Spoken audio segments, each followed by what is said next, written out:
বাংলাদেশের তথাকথিত খতিবে বাঙ্গাল খ্যাত ব্রাহ্মণবাড়িয়া ২ আসনে নির্বাচিত যিনি দানের শীষের পক্ষে নির্বাচন করেছেন, যদিও তার নিজস্ব প্রতীক ছিল খেজুর গাছ, সেই জুনায়েদ আল হাবিবকে ঘিরে নানান জল্পনা কল্পনা তখন ছিল। আমরা দেখেছি তিনি কিভাবে শোচনীয়ভাবে পরাজিত হয়েছেন। বিএনপি তাকে যতবার চেষ্টা করেছে খুব ভালোভাবে ইফোর্ট দেওয়ার পরেও কিন্তু তিনি জিততে পারেন নাই। বিএনপির ওইখানে হয়তো কমতি ছিল না ইফোর্ট দেওয়াটা, কিন্তু অনেকটা টাফ হয়ে গেছে এজন্য যে তার জিতে আসা।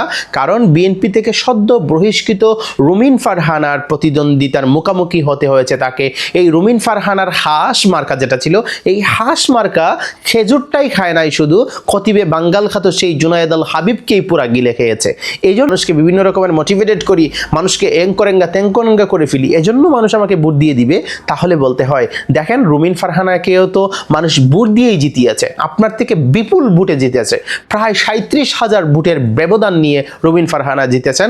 এবং তিনি সেখানে আপনাকে তিনিতি বানাবে না, আপনি তার বাড়িতে যাবেন, ডিম মাংস বোনা থেকে শুরু করে সব কিছু দিয়ে আপনাকে আপ্যায়ন করবে, মনে করবে যে আপনার কথাই সে উঠে বসে, কিন্তু আপনাকে সে নেতা মানবে না। এটা বাংলাদেশের রিয়ালিটি। আপনারা যদি আরেকটু লক্ষ্য করে দেখেন, যিনি বিশাল রকমের ঢেলে দেই তারপরে আজান দেন, এরকম সংসদ ঠিক আছে, সব কিছু ঠিক আছে, আপনি হয়তো কিছু জায়গায় চ্যালেঞ্জ করতে পারেন, কিন্তু সারা বাংলাদেশের প্রত্যেকটা আসন প্রত্যেকটা কেন্দ্রতেই যখন আপনি অভিযোগ করবেন, সেটা তো আর নির্বাচন থাকে না, সেটা হয়ে যায় নির্বাচনী ইঞ্জিনিয়ারিং এর একটা চরম পর্যায়ের বহিঃপ্রকাশ, যেটা আসলে আন্তর্জাতিকভাবে স্বীকৃত না। সেটা আসলে বইলা বইলা মুখের ফেনা ওঠায় লাভ নাই। তাহলে ৮৪,০০০ থেকে কখনোই বিএনপি ১,৮৪,০০০ বা ৮৩,০০০ ভোট করে ফেলতে পারবে না, কিন্তু এত আপ